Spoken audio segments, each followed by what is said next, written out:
More devastating news coming out of the Middle East this afternoon after an airstrike on a Gaza hospital killed at least 500 people. The deadly blast comes hours before President Joe Biden is scheduled to arrive in Israel in a show of support. ABC News is reporting the latest from Jerusalem.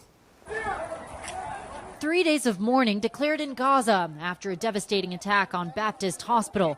Hundreds killed, according to the health ministry.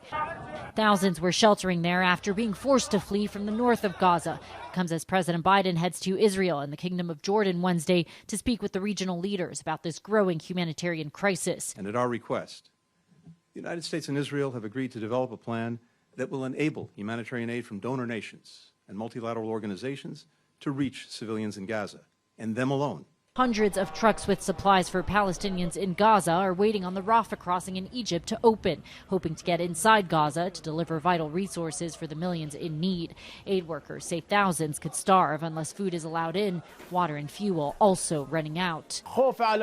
This man explaining he fears for his family and all of Gaza, with children dying. The Rafah border crossing still closed and no word on when it may open. Biden will also talk to Israeli authorities about their plan to defeat Hamas, the militant group responsible for last week's terrorist attack that left more than 1,400 Israelis dead. First is making sure he gets an update from our Israeli counterparts about their plans, their intentions, how things are going on the ground, and make sure that he conveys a strong message of continued support. Number two, it's really on the humanitarian front. Some 360,000 reservists have been called up in Israel, possibly signaling a ground invasion into Gaza could be next. Israeli Prime Minister Benjamin Netanyahu vowing to demolish Hamas, who they say are holding nearly 200 people hostage. And crowds already taking to the streets across the region in protest of the strike on that hospital as President Biden touches down in Israel tomorrow. Inez de la Quatera, ABC News, Jerusalem. And today on the floor of the U.S. Senate, Kentucky Senator Mitch McConnell talking about the president's trip to Israel tomorrow, saying President Joe Biden needs to clearly demonstrate the United States' support for Israel during these tough times. This is a time for choosing, and the choice is crystal clear. We must stand with America's closest ally in the Middle East, with the people of Israel,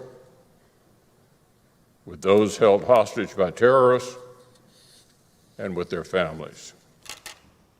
Mitch McConnell going on to say that President Biden must also show Iran and Hezbollah that he means business to deter them from any further involvement in this conflict.